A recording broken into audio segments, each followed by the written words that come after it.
All right, welcome back to the Drunken Jesters podcast. I'm your host, Adriel Campion. And I'm your host, Sean Blakely. Today we're here with David VoX Mullens.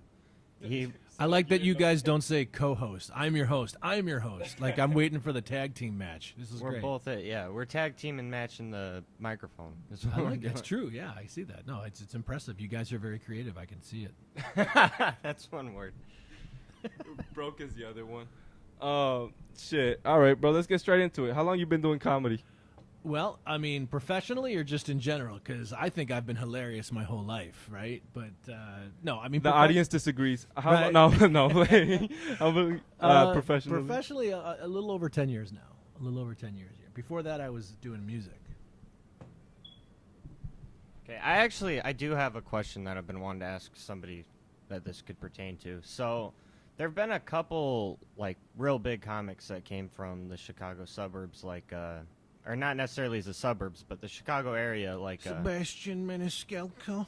is he from here? From Arlington Heights. John Mulaney. Not John Mulaney, Mulaney. because he didn't start in Chicago.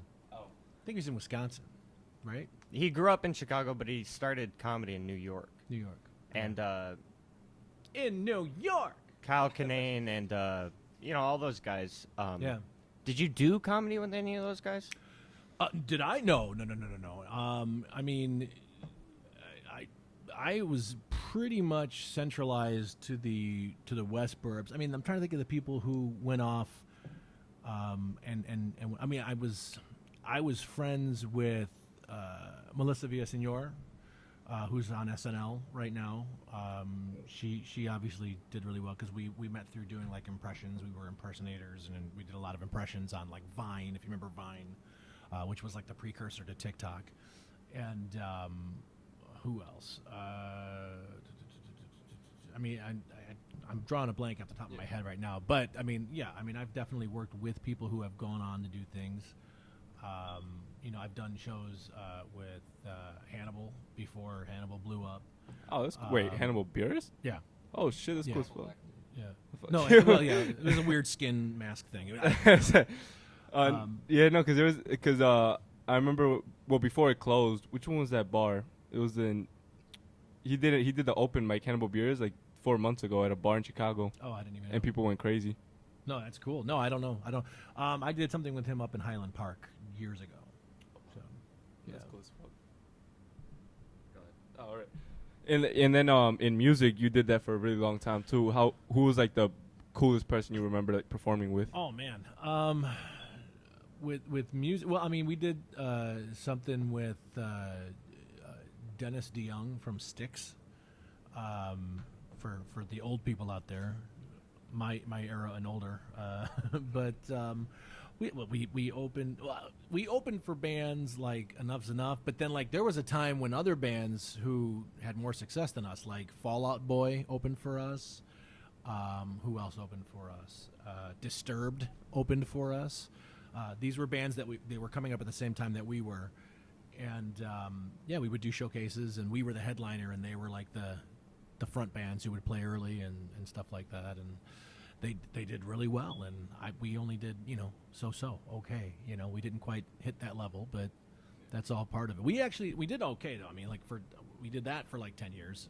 The band was called The Slipstream, and we toured for about 10 years all over the country, and then that ended, and so that's when some really close friends of mine reached out to me and said, hey, you should you're funny, you should start training in comedy. So I did that, and Do you find it like difficult to transition like performing music to performing stand up? so that's a great question. So it's different in the aspect of the content that's coming out, but it's extremely the same as far as the feeling of connecting with an audience, getting feedback, instant gratification, being able to control an audience.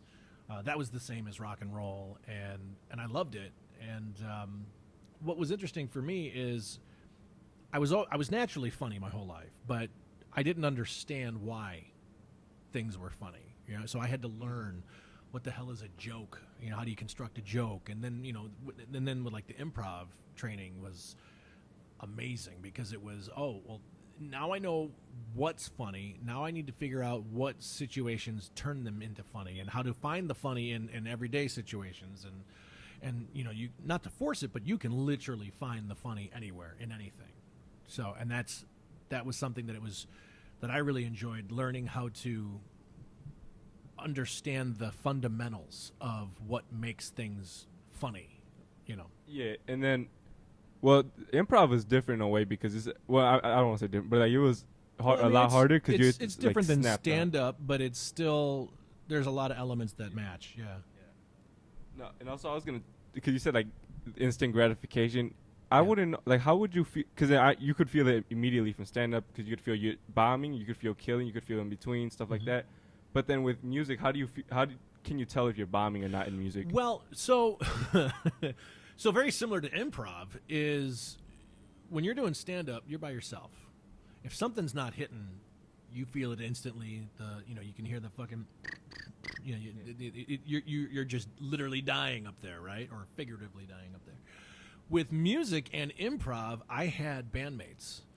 And so, like, if I was unsure, and I would turn around and look at my drummer or my bassist or my guitarist, and, like, we would, literally lean on each other sometimes, and it gave you a confidence. With improv, it's a very similar thing because you're working with a partner, if at least one other person, if not more. And so you have those elements of you can just give your partner a look like, I don't know what the hell I'm doing, and it's like, I'll back you up. And so very much music was like that. But yeah, I mean, but stand-up is also just, you're out there with nothing. And even with music, if you're like a solo artist, you still have a guitar. That's your backup, or your piano, or whatever your instrument is. That, if you're just standing up there and singing a cappella by yourself, which I have done, that is terrifying. It's just like stand-up. You hit a wrong note, or if somebody doesn't like it, or it gets a boo, or you suck. I mean, dude, you can. What's funny is,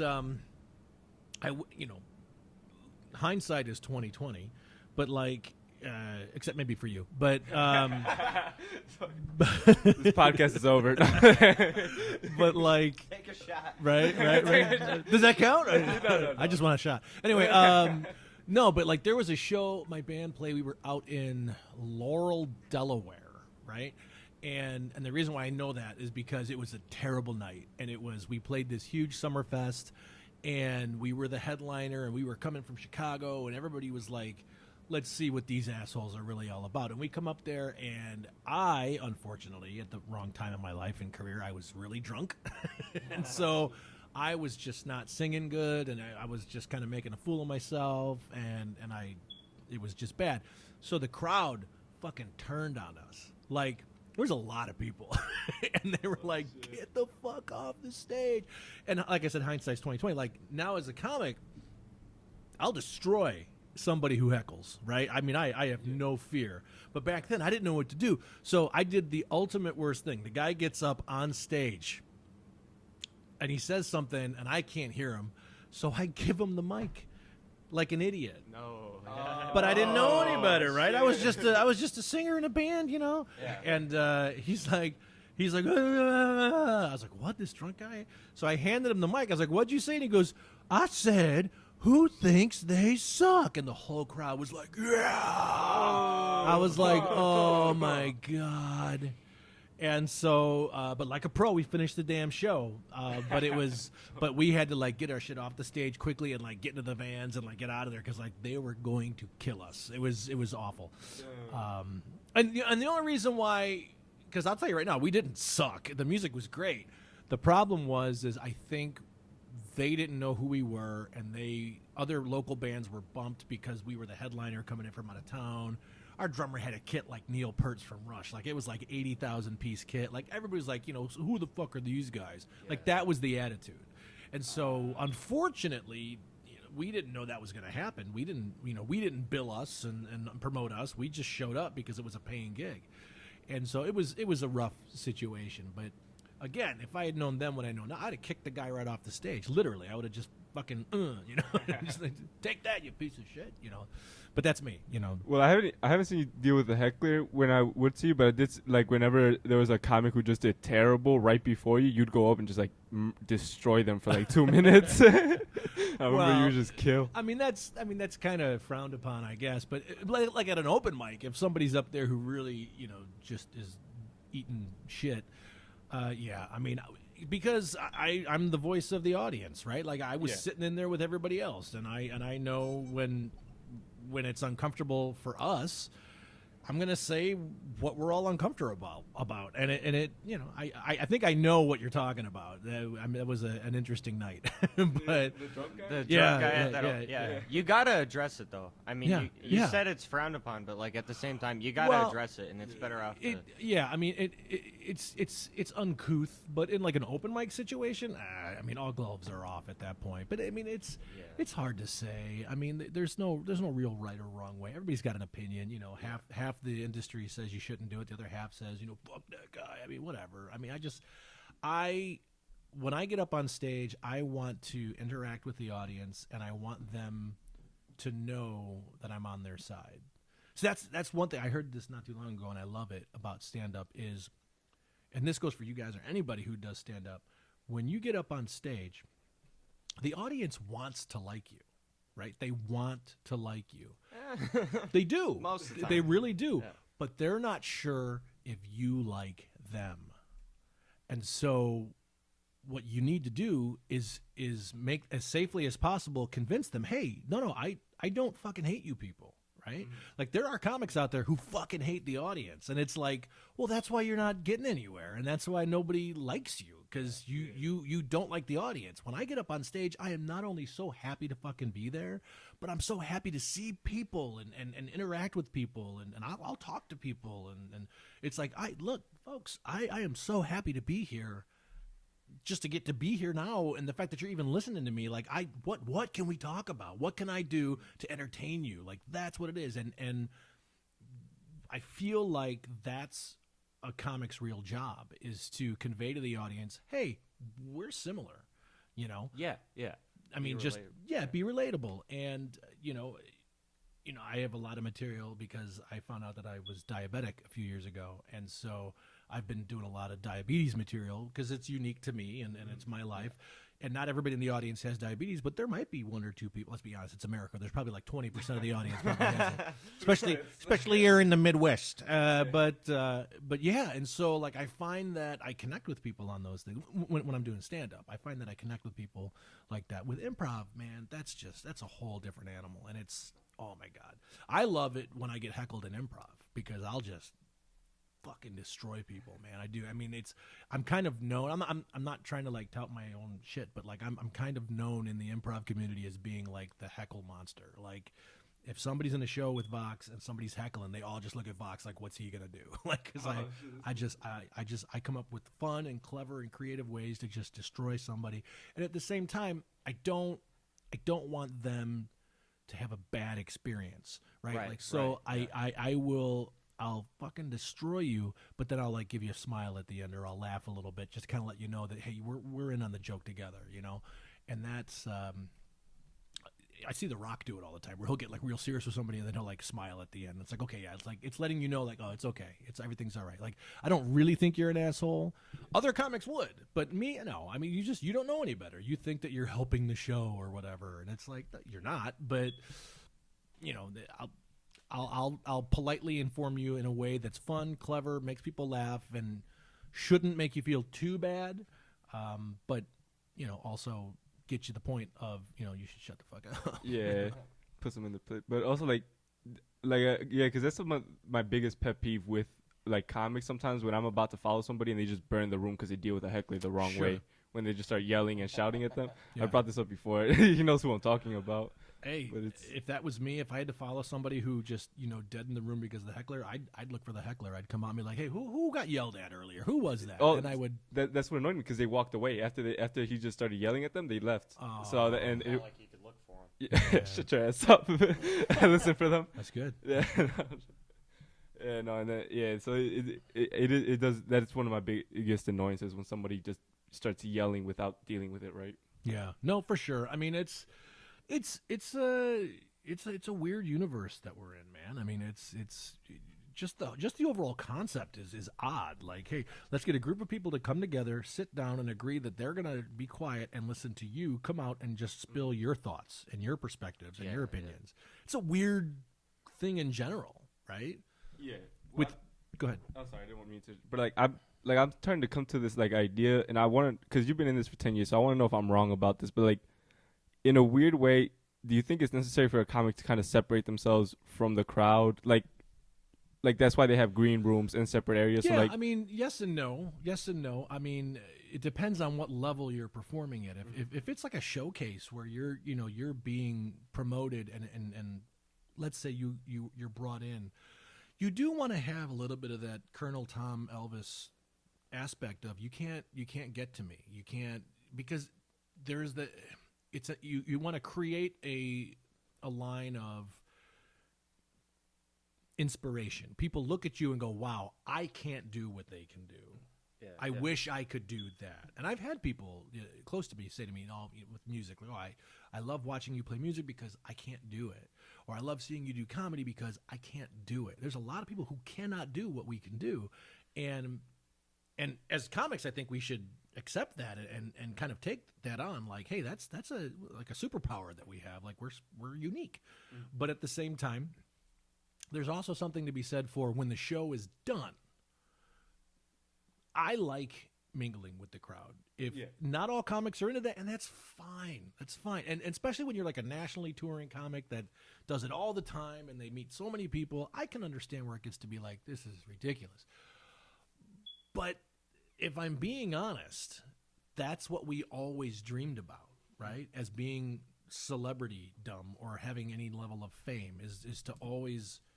Like I've always said, if I gain any level of fame, and I will admit I've achieved some level of fame, I'm never going to be that guy who's like, please, no pictures or no, screw that shit, man. If I'm eating dinner and somebody comes to me, I don't give a fuck. I was just at the patio a couple weeks ago and somebody recognized me and came up and talked to me. It was a server there. And it's awesome. A great feeling. Yeah. It's a great feeling. And I could see all of a sudden he was feeling uncomfortable because he realized, I started talking to him while he's eating. I was like, I don't care. I was like, come on, man, let's talk. Where did you see? What did you like? Oh, I'm so glad you liked it. Because that guy's going to go away and he's not going to go, Vox was a dick, right? Yeah. He's going to be like, hopefully he's going to be like, hey, he was cool. He talked to me, like, dude, that goes such a long way with people. And to hide that, I think it's detrimental to people's comedy careers. There's a difference though. If you're going to the show, you're getting ready for the show, people are getting, sat and it's general admission or whatever. Like there's an appropriate time. Like you should be withheld from the crowd. Yeah, that's kind of what I meant. Just so just so they wouldn't see like a 19-year-old kid like talking to them, trying to tell jokes. Instead, they saw like a comic up there just a comic. Yeah, no, absolutely. Like there's that element. Like when we would do shows at the Comedy Shrine, I would make it a point to make sure that the talent stayed backstage until they performed. After the performance, meet and greets are totally welcome, and I loved it. But there is that element of if we don't know what we're gonna see, we don't, and that's you want to. It's magic. Yeah, well, thinking back to like when I was just an audience member and seeing whoever on stage, comic or not, you don't really see them as on your level. You kind of see them as a different. Like, they're the entertainer, and you're the audience member. And it's weird for me to think now that if I'm doing a show, there are people in the audience looking at me you like the same that. way. Yeah. Well, and it's and as you will admit now, it's actually a false perception. It is. It's not real. Because I'm just a normal guy. Yeah, you are. And that's the well, and that being said, that there's as long as you are diplomatic, professional, and ethical, you can utilize the knowledge that we are normal people in order to further your career. I have had the ability to work with some amazing talents, people from television, people from movies, people from radio, because I learned early on that, no, they are just normal people. And they're just as concerned as you are about, are people liking me? Are people paying attention to me? And so if you know that going into it, you can have a really decent conversation with some high-level people because they're really no different than you. Now, there's definitely going to be certain people that it's like, okay, look, you're not going to have a conversation with Donald Trump. You know what I mean? I mean, you could, but it would be very short, okay? It'd be such a very short conversation. A lot of people are saying it's short, okay? No, but like he wouldn't talk to you, right? I mean, Elon Musk probably wouldn't talk to you. Maybe you might get him to tweet to you, but like other than that, he won't sit down with you. Just need money from him. But for the most part, most comics, like I'll tell you right now, if you mention somebody on Twitter or Instagram or whatever, they're seeing it. They're 100%. Because you look at yours, right? Somebody sends something and mentions you check it out, right? They may not comment or they may not react, but they fucking see it. And because at the end of the day, they're just as interested as you are about you and themselves. And that's something that like when I first started comedy, I remember I saw Ken Flores when he like had almost a whole big room of the Comedy Shrine full. Yeah. I'm like, holy shit, I'll never be able to talk to that dude. And I remember just like 3 weeks afterward, he was at the bar of the Comedy Shrine. Right. And I talked to him, and I was just so nervous because I'm like, this is a huge guy, and I'm nothing. And he just talked to me like it was a normal person. I'm like, oh, yeah, fuck. no, I mean, and I was in a unique perspective there because of the position that I held. But it was Ken is phenomenal as far as his hustle, as far as his ability to draw a crowd. And granted, a lot of that has to do with the fact that he has an audience from his podcast, and he earned that. I mean, he worked for that, and so and he and I have actually had conversations about that, and it was like, dude, you earned that, you worked for that, you utilized that, and he does a great job with that. Now, as a booker, a lot of people would want to bring Ken in because he's good to bring a bunch of people with, and sure, that makes sense.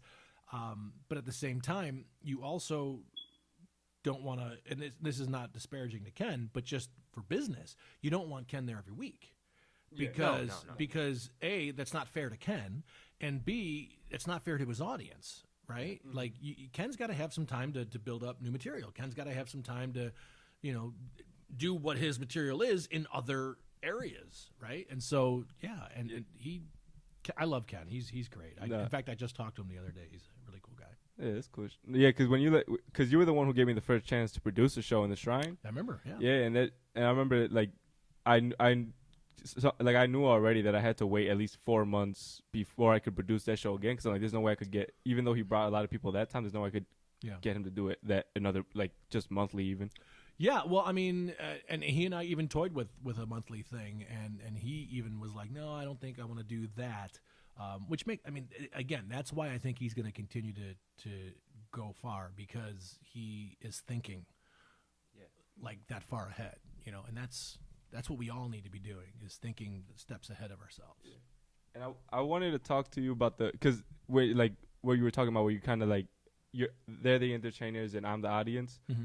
I remember that was because when I watched that Preston O'Phil improv show that he put on for the Shrine. Preston Show Phil. Yeah, when I watched that, I remember being so awestruck because I knew half those people personally, but while I was watching that show, I'm like, I don't know those people now. They're entertaining because he did so great. Yeah, and that goes to what I was talking about, which is it's a false perception. It's not real. It's magic, right? So we put these, when we get up on stage, like we turn into these performers. We are entertainers, and we're good at what we do, right?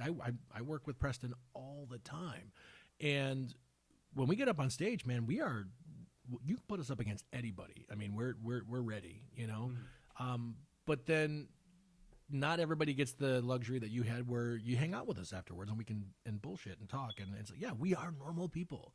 We all just want people to pay attention to us. That's all we want. Just look at me, listen to me, hear me, laugh at me, whatever, just whatever. We want it. Yeah. That's what we are all the time. Yeah, because go ahead. I had nothing. Oh, nothing. Because like it's insane. Because I knew you, I knew Kat, I knew Keith, like I knew you. Oh, Trey too. Yeah. But it's just at that moment, I'm like, these guys are improvers that I don't know, and it was such a weird experience. Yeah, I mean, and I think that has a lot to do with it. I mean, we're very down to earth people. You can talk to us anytime, and and then when the lights go out and the spotlights go on and the music hits, now we're working, and we are doing what we do, and I say we do it well. I mean, I think we're really good. Absolutely. Yeah. It was subpar, but no. That's okay. No. Well, you couldn't see most of it, so it's fine. It's 2. I got one more in there, right? Rule of 3s, right? That's true. No. I was gonna. Which one do you prefer doing, like stand up or improv? Wow, that's a good question. I think it depends on any given event.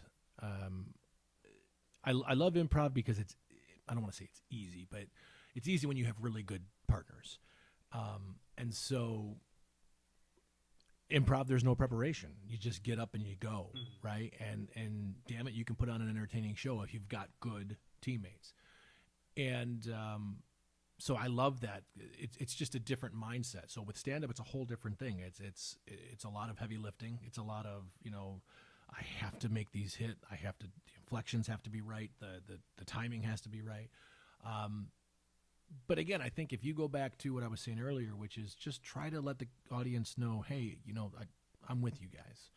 I think if you have that attitude, it's going to make things go a lot easier. And look, I've eaten mud, just like anybody else. I've had like terrible stand-up sets where I've gone up there and just bombed, and it's the worst feeling in the world. Do you remember your worst comedy bomb? Ironic. So here this is funny. My worst bomb was followed by one of my best recoveries. So I was opening for Michael Ian Black, and holy fuck, yeah, oh, and my first, we did 2 shows. My first show, I came out there and I screwed up one of my jokes, and of course I got all in my head, and I just felt like the crowd was not with me, and I made a mistake, and I didn't convey to the audience that I was into them, right? I made a joke and I made an off comment that made it seem like I didn't like the audience or fuck the audience. And so when I started to try to do some crowd work to recover, falling back on my improv, the girl I talked to was just kind of like, she didn't want fucking shit to do with me. And it was because I did a poor job of conveying that I was happy to be there. And so it was just humiliating. I mean, Michael Ian Black is backstage watching. I'm feeling like, oh my God, and I wanted to just crawl into a hole and die. I came backstage, and I'm professional enough to know that I don't want to talk about it. I don't want to, dwell on it. I just walked back, and I was just like, sorry about that. And I just sat there. I said nothing. He said nothing to me. And it was just, we got through the show or whatever. And I slightly recovered in the first show, but then the second show, I just kind of snapped out of it. I don't know what it was. And I went out on stage and I just started working the room, and everything was hitting, and it was just fire. I was improvising some shit, and it was just amazing. And I just destroyed the room. And then as I was walking off stage, it gets me emotional. As I was walking off stage before the feature came up, Michael Ian Black is looking at me, raises his thumb, and he goes, "There you are." Yeah. And I was like, ugh. And so, yeah. No, yeah. And that's the sound where I now have to shit. No, I'm just kidding. It was, please, Alexa, stop, for the love of God. Yeah, so it was just this weird thing, and I've bombed plenty of times before, and I'm okay with bombing. That's the thing. Like when I teach improv and stuff, it's like, look, you have to be ready to be naked and uncomfortable. And if you're not prepared to be naked and uncomfortable and raw on stage, you will never make it in this business. Yeah. All right. So one of the things that I do is I teach improv for pro wrestling schools. And there's a pro wrestling school that I'm going up to in November up in Minnesota, where some of their students have actually, it's legit. Like they've gone on to AEW, some have gone to WWE. And for people who know me, I'm a huge wrestling fan. I love it. Yeah. And so I go up there and I teach improv because wrestling and improv have a lot of similarities. A lot of them. Less blood in improv, but still, for the most part, there's still a lot of falling down. There's still but it's a lot of it is crowd reaction, and you call it on the fly while you're performing. Like there's a lot of that, relying on your partner to make it work. And one of the things that we talk about, especially when it comes to like character development and things like that, is being uncomfortable with nothing, almost naked, you know. And one of the things I would do is I would literally, appropriately, I still have something on underneath, but I would take my shirt off and I would take my pants off, and I would literally crawl around on all fours in the middle of the wrestling ring, and I go, does this look entertaining to you? Oh my God. And I was like, do you have any idea how uncomfortable this should make me feel? And it doesn't, because you kill that uncomfortable part of yourself, and you know, they get a big laugh out of it, and then it helps them to kind of loosen up, and then we have sex. But then, no, I'm just kidding. We do not do that because they're minors. Anyway, so no, I'm just kidding.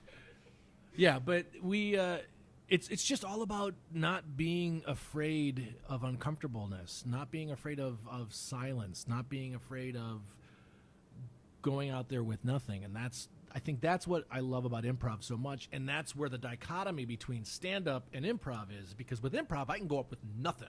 Mm-hmm. With stand-up, I have material in my head, but if it's not working, well, can I lean on improv? Can I switch over? And the answer is yes, you can. Yeah. There's a handful of people who can do it really well. I don't know if I'm one of those guys, but for the most part, it's just you have to be okay with everybody looking at you, you know, and that's what we do.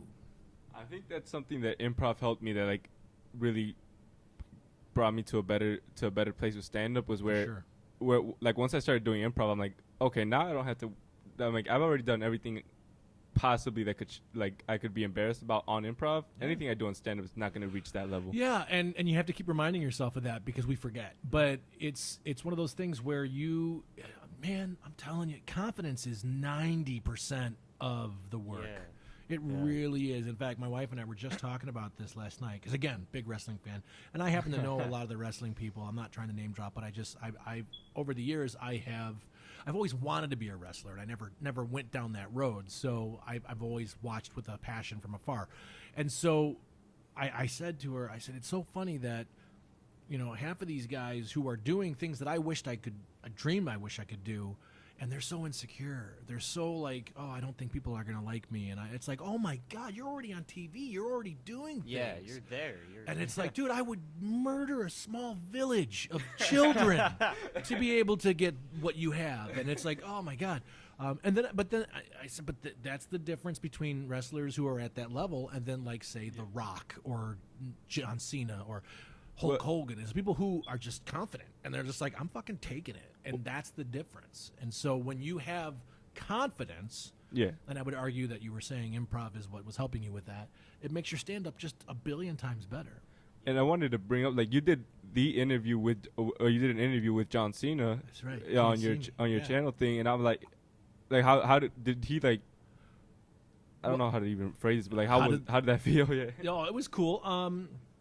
At that point in my career, I had already had a modicum of success. So, like, celebrity is that fake perception that we talked about. So it was still neat to meet John Cena, because it was the first time I was ever meeting him.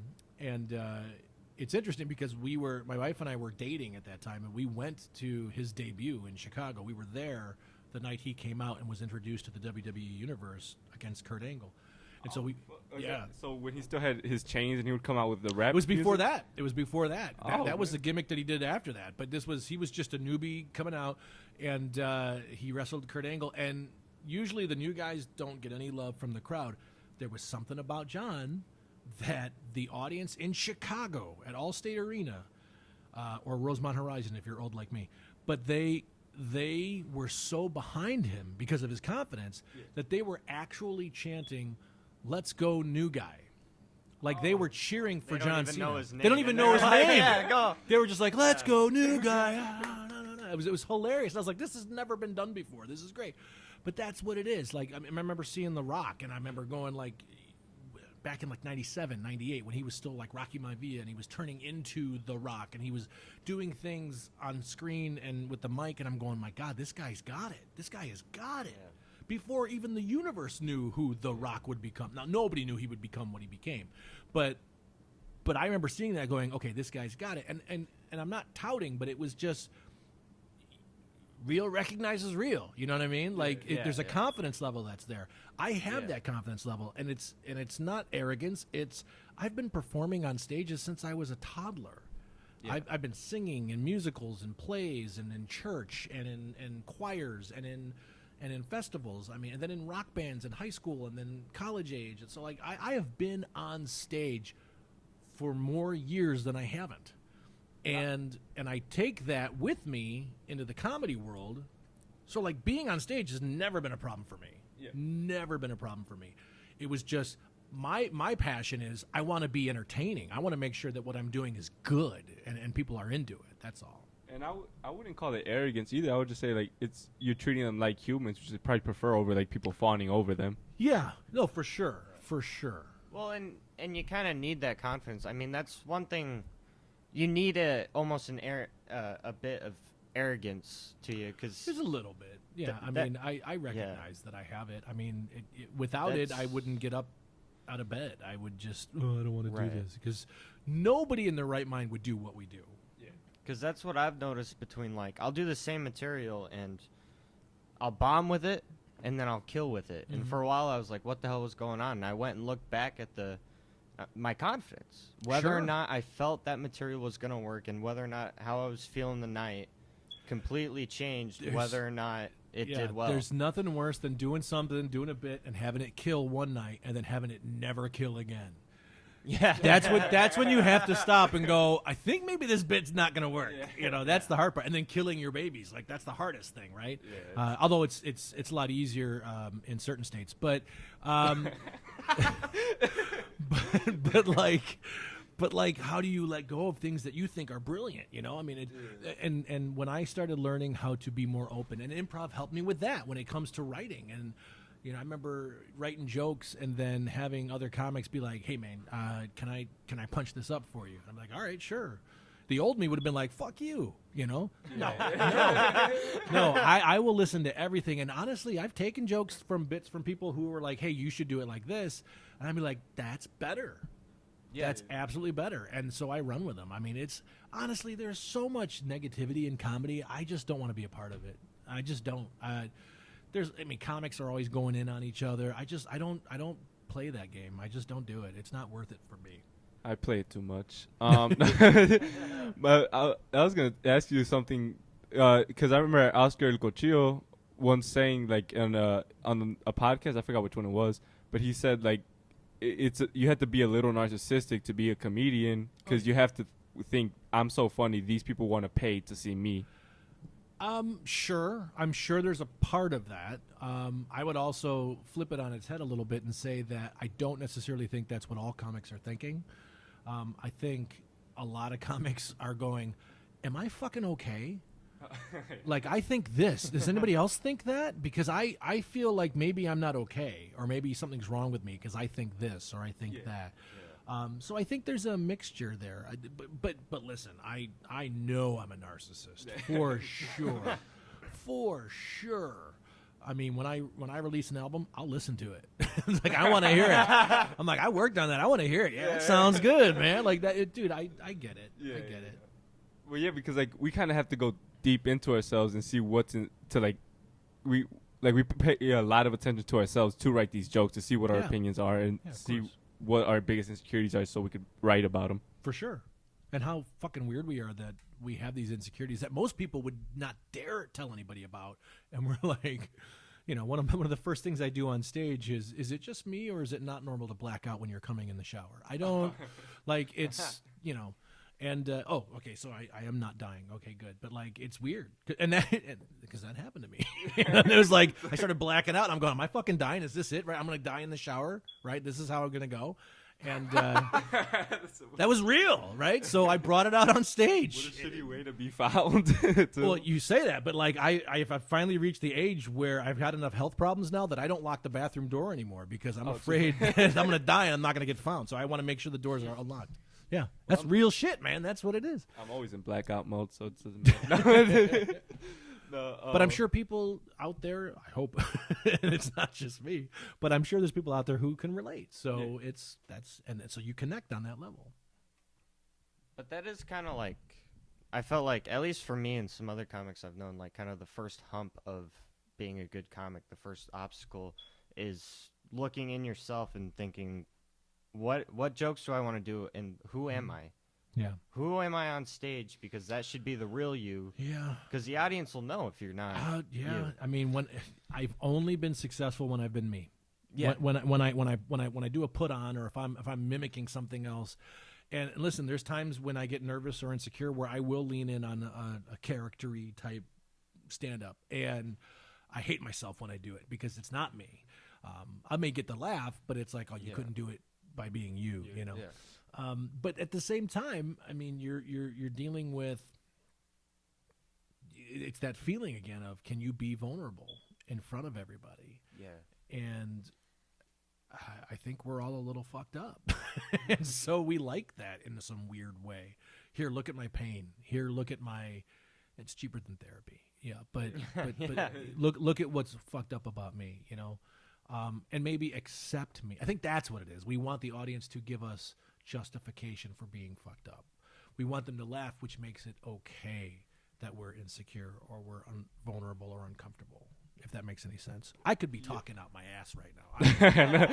I have no idea what you're Pretentious talking about. motherfucker. No, but I think I know what you mean. 'Cause like any like joke I do, like where it relates to me, I'm like, I want you guys to know how this makes me feel. How this, so that does make sense. I think that's why, like, comics love to hang after an open mic with all the other comedians. Man, yeah, because it's like, I need to go to more mics, man. I miss just bullshitting with people, and because there is a camaraderie of, we've all been there. We've all tried jokes that didn't work. You know, we've all had jokes that did work. Some hopefully. And I mean, so it's I mean, I love that about what we do. Yeah, because it's a bunch of people that kind of think like you, where it's like, oh yeah, something tragic just happened, but now it's like, it doesn't affect us in the way it would affect other people. No, and it affects us in a way that if the real world heard it, they'd be offended. But we get it. We get I talk about this in my family a lot. I mean, I come from, I'm not an Irish Catholic, but I come from an Irish Catholic family. And so there's something about my family, something about being Irish, something about being Catholic in Chicago, where like we have like this pain and this guilt and this all of this stuff.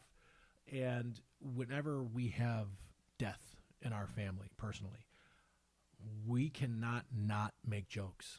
And I think that's our family's coping mechanism. Yeah, and I think that's what it is. I think growing up in that is what probably helped me a little bit in the world of comedy, because I take a very dark look at things and I find the funny in there. And honestly, it's either that or cry, right? Or either that or become depressed or whatever.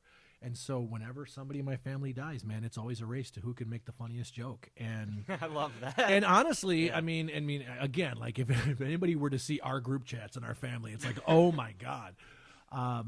But yeah, that's just how we cope. And I think a lot of people do relate to that, but I think that helps with writing and all of that stuff. Have you ever found that that's kind of bitten you in the ass with people like outside of your family or outside of comedy, where it's like oh yeah, like I've learned, well, I mean, read the fucking room, right? So like you that's trial and error, right? I mean, early on I learned that. I mean, there was a time when I would just say whatever and it would cost relationships. So I stopped doing that. Yeah. It's funny, you know, I had a friend who, let's just take it real dark. I had a friend who, hardcore Christian guy, actually is a pastor, right? So like, just to give you kind of a shape of who this guy is. Terribly, tragically, his infant child died of SIDS. And so there was a funeral. I drove up to Wisconsin where he lived, and this guy, I mean, he is prim and proper, you know, good guy, like a good-hearted guy, ethical guy. I mean, I love the guy. But we went up there, and I mean, what do you say to somebody who, you know, loses their fucking child, right? I mean, I'm watching just tons of people, family members, church members, just bawling and crying and hugging and getting all uncomfortable. And I can see him being, like, super uncomfortable. So like when he saw me, we just gave each other a hug. I just said, I love you, man. I didn't say anything like I'm so sorry. Nothing. I didn't know what, I just said, I love you, gave him a hug, let him go back and do what he was doing. So then I'm outside with his brother and we're talking, and his brother's smoking, and the pastor comes out and I look at him, he's just drained. And I just went, need a cigarette? which for him, like, that's a guy who doesn't smoke. Yeah, like, right? yeah. But to say it like that, and he just looked at me and he just started laughing. And it was, I knew, I read the room, but I knew the only thing I can do is maybe try to make the guy laugh on this terrible day. Yeah. And honestly, he cracked up, and it was, as a comic, I don't care if I'm playing for a stadium. What happened that night, that was the best payoff that any comedian could have, was to be able to have purpose with my humor. Mm-hmm. And it did, you know. He doesn't talk to me anymore, but anyway. But yeah, so I mean, it's to find the funny in the darkness. And dude, I mean, with the pandemic, man, it was so dark. It was so twisted. We didn't know what was going on. It was awful. I hated it. I don't know about you guys, but the pandemic sucked. I mean, it was awful. I mean, it messed up my family. It messed up just mental health for everybody. We're still dealing with ramifications of it, and all I could do was just try to find funny. I mean, that's when I started taking off on Instagram and TikTok and all that stuff, because all I could do was just sit on my couch and think of funny shit to say to people, maybe get likes or whatever. Yeah. And that's what it's all about. So there. Yeah, I mean, that was like, that actually caused problems with me, because I don't have like the filter to, like, I guess, read the room and like turn that off. Yeah. So it's a skill, man. It really is. With my ex-girlfriend, like, she'd be in a fight with her parents, and I'd be there, and I'd like make a quip in the middle of it, like a joke. They knew me, so it was like, oh, that's just Sean doing Sean stuff. Yeah. But then she'd always, during like shitty times when I'd make a joke, she'd be like, can't you take anything seriously? And No, sorry. My wife, I've been married for almost 20 years. I thought you were gonna say too long. Right. Almost 20 years. I think I'll be married 20 years next year. Anyway,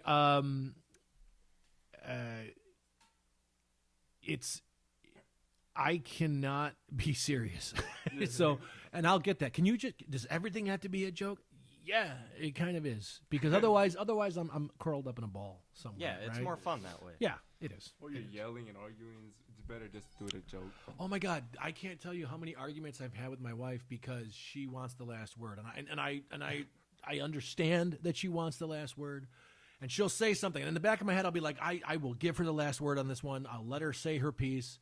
And then just something brilliant will pop in there, and I gotta say it, and then it's, then I'm on the couch, which is fine. It's worth the it for bed, the last word. Yeah. I mean, whatever.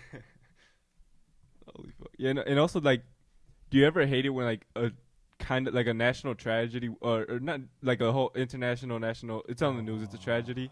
It will happen, and then a comic gets a way better joke than before you. Well, let's talk about that, right? Because that's the universal thing, right? The moment anything happens, every comic, big level to open mic hacks, we're all hitting Twitter as quick as we can, right? We're all trying to come up with it, and I'm guilty of it.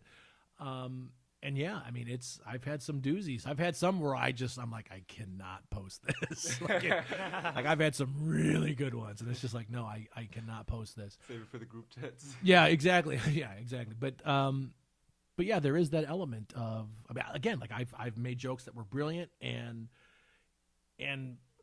friends, or especially social media, but like friends online, people, I've had friends who I've like grew up with, who I made a joke and they were just like fucking done with me. And it's like, come on, like especially during the second Trump election. I mean, the guy is just a fountain of material. Yeah, and so, and I love that he's just not going away. It's like, just fine. Okay. Keep talking, dude. You're just going to give me more shit to make fun of, and I'll make lots of money. But like, like with political humor, like I am very much egalitarian. Like I will destroy Democrats and Republicans. I don't care. I identify like as a libertarian. I'll even make fun of libertarians. I don't care. And the thing that pisses me off is that I make that very clear. I will rip on everybody. I don't care. It's a joke. I'm giving you a premise. I'm setting it up. I'm going to give you a punchline. That is my job. That is what I'm doing. I'm a comic, right? If you don't like it, then just unfollow or just don't talk about it, whatever. Yeah. But to come at me for it on both sides of the political spectrum pisses me off. I've got conservative friends who just jump on anything that I say if it's anti-conservatism. I've got liberal friends who just get so mad at me if I say something that's anti-liberalism. It's like, I'm sorry, but I find humor in all you motherfuckers. Yeah. Like, you're all ridiculous. Every single one of you are ridiculous. And so I will find the funny, and if you can't see it, I'm sorry, but it's funny. And it feels kind of right as a comic to hit any extremist group, because you're like, there's no way you're right if you're an extremist. Like, yeah, no, exactly. Unless it's alt-right. But, I made a joke that I felt was like the perfect political joke, because the joke was there's going to be a new pro-gay newsletter for conservatives, and it's called Let's Go Brandon Trump Quarterly. And it's called LGBTQ. Yeah, there you go. And what was funny, and I think the tack on was like, and I just want to ask conservatives if they want to sign up for the LGBTQ. That was good. And liberals thought it was hilarious because I was duping conservatives. Yeah. Conservatives thought it was hilarious because I was duping the gay community into saying, let's go Brandon. And it's like, I didn't really say either of those, but both sides thought it was funny for completely different reasons. And that to me is the perfect joke construction, because when you say a joke and you say it out on stage, once it leaves your lips, you have no control over how they perceive it. Mm-hmm. Right. And Chappelle has talked about this, and Bill Burr has talked about this, and Robin Williams used to talk about it. Like, it's just, once it leaves your mouth, you don't own it anymore. Like, now it's, if this guy over here hears it and takes offense to it, maybe I didn't mean it that way, but that's what you heard, and you extrapolated it. And this woman over here, she hears something else. And so, like, to me, that's what makes good comedy, is can you make a joke that will appease everyone? Yeah. Right? And I'm always, accused of being a fence rider, but I don't care. Whatever. I see pros and cons to both sides of the political spectrum, and I if I see things that are funny, I'm just going to point them out, because that's my job as a comedian, as a jester, to speak truth to power and to point out the idiocracy and the atrocities of society and other hoity-toity words. No, I don't. You always give the microphone when I don't have anything to You say. opened your mouth. So I thought you were gonna... How do you know? How do you know I opened my mouth? Yeah, and I thought you were gonna do it. All right, no, go away. No, I was gonna ask you, like, because it pisses me off, kind of like, if someone takes a premise that's clearly just for pandering, and like I've seen some that are like made like extremely funny. Like Louis C.K. has one about pronouns, or pronouns and gender roles. It's just incredible, because he takes like the kind of the well, I don't want to say the pandering side, but he takes like the side that you don't think a comedian would on it, and he just makes it hilarious. So I was gonna, like, do you hate it when a comic takes a pandering side just to pander? Yes and no. I mean, I think it depends. I don't mind. I mean, like Jay Leno, right? Jay Leno famously was a very middle of the road comic, right? He didn't go too hard one way or the other on either political spectrum. I don't necessarily need all comics to do that. We have Dave Chappelle, who's doing what he's specifically doing. We have Bill Burr, who's doing what he's specifically doing. I don't think all comedians need to push that envelope. I think if all comics are trying to push the envelope, then nobody's really being edgy. Right? There's no uniqueness anymore. If every guy who gets up on stage tries to say racial shit or sexist shit, it's like, okay, you're not edgy. Maybe Bill Hicks was edgy, 20, 30 years ago, but it was one dude, right? It wasn't everybody. Now you got, like, you go to an open mic, oh my God, it's like so many people are trying to do this edgy shit. It's like, no, just be funny. Just be you. Just be funny. But that's, like, because there's comics who do one-liners, who do, like, things about family. That's not what I mean. Like, pandering, like, they'll pick, like, they'll see a movement that's going on right now, and they'll go for it. Like obviously, pro-choice is a good thing, right? Well, are you asking my opinion? well, no, but like most people in Illinois would say that, right? They say approach. I think it is. I mean, if you want to get political, I would say it is a well-known thing that a majority of the comedy industry, or at least the universe, the majority tends to lean more Democrat or liberal. So a lot of those platforms are going to be universally accepted. And that's not to say that there aren't conservative-leaning comics. I know a handful of them. They're really funny and clever, and they write good jokes, and that's fine. But there is, I would argue it's almost like a safe thing, right? So, like, I would do stuff that people would absolutely consider pandering, and it might feel like pandering a little bit. Where if again, it's the read the fucking room, man. You know, when we're in Naperville, or you know, I know the kind of people that I'm going to perform for. If I'm in a more liberal area, I know the kind of people I'm going to perform for. Now, like I do Trump impressions, right? And I mean, I literally would get paid to dress up, put the wig on, put the makeup on, and do it. And it would depend on the kind of crowd I was working. If it was a pro-Trump crowd, I would just do Trump. I would just do him, because the things they find funny about Trump are the things that he says and does, right? When I was in front of a liberal crowd, I would do a more characterized version of Trump, because the things he says and does, they don't find funny. They find terrifying or awful. So, and I recognize that. So what I do is I kind of up the volume. I mean, I used to say things like, Mexicans are killing our children. Like, just, he's never, the man So you has spoke the never truth. said that. He has never said that, ever, ever, ever. But I know that they feared that was the mindset. So, like, I would speak to that, and then I get a laugh, you know. And then of course conservatives are like, you never said that. Like, yeah, I fucking know, it's a joke. Yeah, that's the whole concept. You know, but that's the nature. I've been dying to do that. What's it called? Do you want to start? No. Oh, okay. All right. And then since you were like management of the shrine for a bit, we do like a few questions, because now that they're shut down and stuff. Sure. I knew this was coming. That's fine. Like, did you kind of feel? Well, I mean, not obviously not like until like you left the book, like being the booker, but like even before then, did you kind of feel like the ship was sinking? That's an interesting phrase. So I will first say this.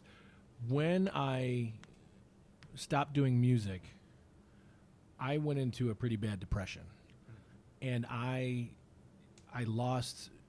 felt that I lost my identity, right? Because I was a public persona. I was the lead singer of a rock band. I had fans, and I was regularly engaging with an audience. And music was just, I mean, it's such a huge part of my life. It still is, but that chapter had ended. That book had closed. And so I started going real dark. My poor family, didn't know how to help. I was just getting dark, gained a lot of weight, and just was unhappy. And so a good friend of mine, Scott, said to me, hey, because he and I always used to cut up high school, whatever. And he said, hey, you should check out this comedy shrine. They do improv classes. I said, okay. So I went there, and I signed up for level 1, and level 1 was being taught by the owner, Dave Sinker, who, say what you want about the guy. He is extremely talented, extremely funny, knows the business inside and out, has been through it all. And I just found myself really wanting to impress him or please him. And so he started, I didn't say blow him. I just meant like please him, as far as I wanted to be a noteworthy student, right? Yeah. So because I wanted to take this somewhere. It's like, if I was going to do this, I was going to do it, Yeah. I missed the stage. I missed being a performer. I missed having an audience. And so I remember the first couple of improv classes, he would go down the line and just kind of tell everybody what critiques were, and he would keep skipping me. And I was getting freaked out. So finally one night after class, I walked up to him and I said, Dave, why aren't you giving me notes? Why aren't you giving me critiques? And he said, if I don't say anything to you, it's because you're doing everything fucking right. Oh, that's amazing. And I said, wow, okay, well, can you please tell me when I'm doing something wrong? And he says, oh, I will. And believe me, there were times when he did. But that was kind of like the nudge that I needed to get into it. And so the Comedy Shrine became really the foundation for my comedy. And so Dave, put me through level 1, and then he put me in level 2, and then I got advanced, and I did, a handful of years of training. And the next thing I know, I'm playing on a show. And it was one of those situations where at that time he was producing the show. And so I think he was down a person. And he was just like, Vox, get up there and do it. And I was like, I've never done it. He goes, you can fucking do it. Just do it. I was terrified, but I did the show. And I knew if I do this, this is my one shot. My one shot. And if I shit the bed, I'm never going to get this shot again. So I went up there, and man, I belted my characters out. I came up with as much creativity as I could. I riffed, and I found the funny, and I got jokes, and I got huge audience reactions. And at the end of the show, he said to me, well done, welcome to the show. And so I was like, holy shit, I made it, right? But I knew I had to hit it out of the park, and I did. There's that arrogance. But anyway, yeah. So I had started doing that show every week, twice a week, and technically 4 times a week because we would do 2 shows a night. And I was just getting the reps in, and I was paying my dues, and I was learning and learning and learning. And the whole time I would take more workshops, and I would train at Second City with different instructors, and just go. And I was just eating it all up. We were all eating it up. It was great. And and to this day, I still don't stop learning. But it had gotten to a point where the Comedy Shrine was like it for me. And it was like other friends and comics and improvisers were like, well, don't you want to perform other places? And I said, look, I've done that. I've done the national thing and had a modicum of success. But, you find anybody who knows who the fuck I was band-wise, they couldn't know, right? So I learned it's not so much about going from town to town. It's about stay where you are, make a big enough noise where you're at so that other people come to see you. And so that's what my focus was for a long time at the Comedy Shrine. So it was just keep working here, keep fighting, keep pushing, keep expanding. And we did. We kept getting bigger and bigger and bigger, and things kept doing really well, and people were coming out, and people were, with improv, it's a little, taboo to be like, individualized because it's a team sport. Yeah. But there were definitely people who were coming up to me going, you were the best one, you were the funniest one. And like that is an ego booster. Yeah. People would say, we came to see Vox. Like that's a big deal. And so, yeah, I mean, I definitely hear all that. I see all that. I experience that. So I was in a really good spot there. And I know that, and I recognize that. So I wanted to give as much back to that as I could. And I love Dave, and I wanted to give back to him as much as I could because he took this guy who, whether I don't know if he recognized what he was doing or not, but he took this guy who was depressed, pretty much giving up on any future in entertainment, and helped shape and mold me into the performer that I am today. There's things that Dave does that I love. There's things that Dave does that I can't fucking stand, but he is absolutely responsible for a piece of who I am right now, and I would be just wrong if I didn't recognize that. Yeah. And in his credit, he has made comments. I don't know if it's publicly, but to me personally, he's made comments about it. A lot of people have come up under his tutelage and have made a success and never gave him any credit. And regardless of my personal relationship with him, say today, which is not the greatest, but I will say that I will always honor and admit that Dave Sinker, the owner of the Comedy Shrine, in whatever facet it is right now, is absolutely responsible for helping me reclaim my confidence, for sure. That being said, I've been there for years and years and years and years, and then I started honestly just comes from just hanging out and hanging around and staying after the show and talking to Dave and talking to the management. And then eventually it just got to a point where they were like, hey, Vox, do you want to handle this task here or task here there? And so I would do things, and I would start working on things. Then I found myself becoming like the social media guy, and I was doing all their social media. And then it got to a point where it was like, well, how about you book the improv shows? So then I started scheduling and booking the improv shows, and I started doing the running orders, and a lot of it I think just got to a point because Dave had been doing this for so damn long that he just started getting tired of doing it, and so I think it just I was there and it was an opportunity, and so I capitalized on it, which is, you know, it's not a bad thing. And so I just started becoming management, and then eventually the pandemic hit, and he had to sit me down and say, hey, look, I can't afford to keep paying you. And I said, I totally understand. So I basically got let go. And then I don't know if he regretted it or whatever, but he said, look, I definitely want you to come back. And I said, okay, you know, you were the one who said leave. I didn't leave because I wanted to, you know. Yeah. So, and he was like, well, what do you want to do? I said, oh, man, I don't know. What do you think I'd be good at? And he goes, I'd like you to run, you know, the book, run stand-up, just be talent management and all of that. And, yeah, and so I just found myself all of a sudden becoming the assistant GM. And that was the role that I had all the way up until the end. And then, because I just produced one show, but it was like, oh, well, not two, but the one I produced at the Shrine, like, this is weird, like this crazy excitement you get from organizing the lineup. Absolutely, like, yeah. Oh, this comic's gonna make this comic better. This comic's gonna make that one better. Yep, and I did that with every show that I booked. I never just threw a show together ever. And just to prove a point, only once did I put myself up on a stand-up stage for the entire time I was running the management at the Comedy Shrine. And that's because it was one of those things where I'd been doing it for so long, and I just said, you know what, I want one for me. Yeah. And so I picked, you know, a comic, and I did a show with that comic. But other than that, I never put myself in the show. And I don't know if a lot of the scene knew that, but I always wanted to give as much opportunity to people as I could, because I recognized that was the position that I was in.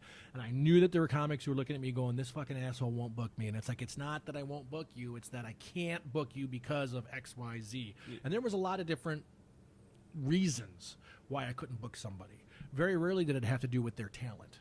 A lot of it had to do with logistics. A lot of it had to do with business. A lot of it sometimes had to do with the wishes of management above me. Yeah. But anything that I could control, I took care of everybody as the best I could. And an example, when I would book a headliner, if the headliner was male, I would want a male host and a female feature. If the headliner was female or a female identifying, I wanted to make sure that the host was female and the feature was male, so that we'd have this diversity. And it was something that a lot of clubs weren't doing. And I saw that. I recognized that. So I really wanted to, I really wanted to promote diversity. We would have more culturally centered showcases. We would have socially centered showcases. We would do like we would do the trans show. We would do the drag show. We would do an LGBTQ show. We would do an all women show. We would do a predominantly black show. We would do a Hispanic show. We would do what makes me sad. We were gonna do a show called Sweet Taste of India.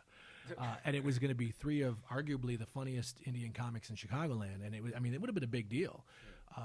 And unfortunately, we didn't get to that point. But I was really amped for that show, and it was something that I was really proud of. And I really wanted the Shrine to be a place where people just saw good fucking comedy, man. They really did, and it's a shame that it's not running right now. So go ahead and ask the next question, which is, did I have anything to do with it? Because I did not. No, it's.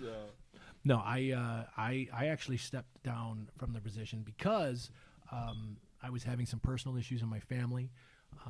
I hadn't been in communication with my father for like 35 years, and so he recently came back into my life. But my father is disabled and mentally disabled, and so he takes a lot of my energy. And what was happening was I was starting to get just pulled in too many directions.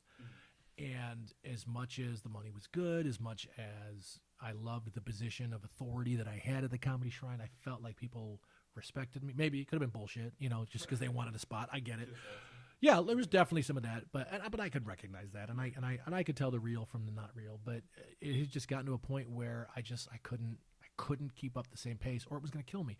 And that, coupled with, I realized I got into this because I wanted to perform. and I wanted to further my career. And I realized, oh my God, I have been at the Comedy Shrine for 10 years, literally 10 years, and I haven't done a damn thing for my own career. I was helping other people, which is fun. And listen, I don't regret any of that. I enjoyed helping people on their road. Shit, well, I'm glad about it because you gave me a show. Hell so. yeah, hell yeah. But I recognize, hey, wait a minute, I'm a performer too, and I got in this because I want me, and I wasn't looking at me. And so it just, all the pieces kind of fit, and I just said, I need to stop, take a step back, regroup, get my mental health right, and then work on me. And that's kind of where I'm at now. Unfortunately, just a handful of months after I left, it seemed to just kind of fall apart. Take that for however you want. Big dick energy. No, Believe me, it's Irish. It's a little dick. It's all right. okay, so it had nothing to do with you feel like a sense that the shrine was falling or collapsed. It was just because you. No, were it was pulled into the definitely me just needing to take care of my own mental health, and my family came first. But no, I didn't feel like there was anything wrong per se. Yeah, because like it wasn't really until like late March or April where it's like, oh, now there's barely any drinks at the bar. Oh, now a bunch of staff are getting let go. I think it was March when I stepped down. Yeah, I can't remember. I think it was March, and then I think probably I think by July is when they announced that they were closing. Yeah, no, I think it was even June. Wait, was it June? Yeah, I June or May. don't. Might have even been before that. Yeah, it was May. Yeah, somewhere mid-May. The thing that pissed me off the most was we shot that episode of Collector's Call, which we shot it a year earlier. And we felt like that would be a wonderful device to get people to see who we are and come see. I mean, I could talk about some major stuff. Like, we were trying to do a reality show. That Camera just turned on. okay. Oh, it's fine. Okay. We were trying to do a reality show, and we were pitching it to networks and everything because we were going to have cameras up there all the time and just try to create a reality show, which would do its own thing and hopefully get people's interest. And that fell apart, and it sucks. I mean, the entertainment business is so fickle. Yeah. And so you just kind of have to dust your feet off. And honestly, I can't speak for Dave Sinker, but I feel like he's been doing this for so long that I honestly don't imagine him doing it again. I could be wrong, but I honestly don't imagine him trying to start all over again. I was there the last open mic of the Shrine, and he went up and he's like, if anyone ever tells you to open up an improv / stand-up theater, he's like, kick them in the balls. Yeah, that's his style. That's his style. He's he plays the crotchety old man real well. Yeah. All right, man. Well, you've been a great guest, dude. Thank you. Really appreciate you coming over here. Hey, man, I love that you invited me, man. Thank you so much. Luxurious basement. It's better looking than mine. It really is a luxurious. Don't let him fool you. Yeah, It's no, a nice basement. Yeah, it's pretty nice. It's pretty nice. I like it. And then, did you have anything to promote? Well, yeah, actually, I'm going on tour in September with WWE Pro Wrestling legend Al Snow, the hardcore legend, 6-time hardcore champion, 1-time tag team champion with Mick Foley, Mankind, and I think he was the European champion as well. But anyway, Al and I, we talked about doing comedy. He's extremely funny. He really is. And so he and I had been talking for years about maybe going on the road together, and then the pandemic hit, so we stopped. So this was an opportunity for us to, relight that spark. And so we talked about it and did the logistics and said, does this work? And we were like, hey, you know what? It fucking works. The Shrine's not pulling me right now. So I was like, yeah, I think we can do this. And so now we're hitting a bunch of cities across the country, and it's exciting. I mean, I'm definitely enjoying the fact that he's the draw. So my job is very light. I just come out and I just warm up the crowd and do my stuff and try to get the people amped up, which, if you've seen me do improv, I have no problem with that. And, and then just get to enjoy watching somebody who I grew up watching on TV, do what he does, and then get a real nice paycheck afterwards. That's cool as fuck. What's the first city you're hitting? We're actually playing Illinois first because I had a favor that somebody wanted to call in, so I said, okay, we'll do that. And then right after that, we're going to D.C. Comedy Loft in Washington, D.C. On September 11th in Washington, D.C. So I'm flying in on the 10th. because I'm not stupid. And then yeah, right. And then gosh, we're at Top Fuel Saloon in Braidwood, Illinois, and then we're playing the Hard Rock Cafe in Pittsburgh. We're playing I want to say someplace in New Jersey. we're just going all over, man, all over. And then we've got Georgia coming up, and Florida, just a bunch of different cities. And so we're excited, man. It's just going to be a lot of fun. Memphis, we're playing in Memphis, which I'm really looking forward to because I love the food on Beale Street. So we're just gonna have a night with the fans and the audience, and we're just gonna have a good time. That's cool, man. And if you're listening to this and you want to come see it, you should come get tickets. And where can people follow you, man?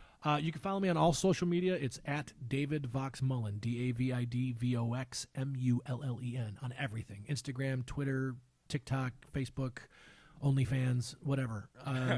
You can follow me, and I want you to follow me. Please do. And you can call me a narcissistic prick. I'm fine with that. I love that OnlyFans joke you got. That was amazing. Yeah. The one about your daughter with the. Fuck, I forgot how it Did you just say my daughter has an OnlyFans? They're not supposed to know about that. I don't know about that. Look, I forgot how it went, but I remember it was incredible. It's good to know that my jokes are memorable. I appreciate that. We'll play a clip of it. All right, me and Sean got a show August 19th, Byers Brewing Company. And you have the... This will come out after that. Oh, fuck, you're right. Well, it was a great show. You guys had a great show, man. I loved it. It was so good. Thank you. Yeah, Vox pulled up with 20 people, guys. It was great. It was great. No, and then... oh, yeah, that's it. I promoted that last time. We don't need to... All right, then. Fuck it. Fuck you. All right. Yeah, well, thank you for watching, guys. Thank you.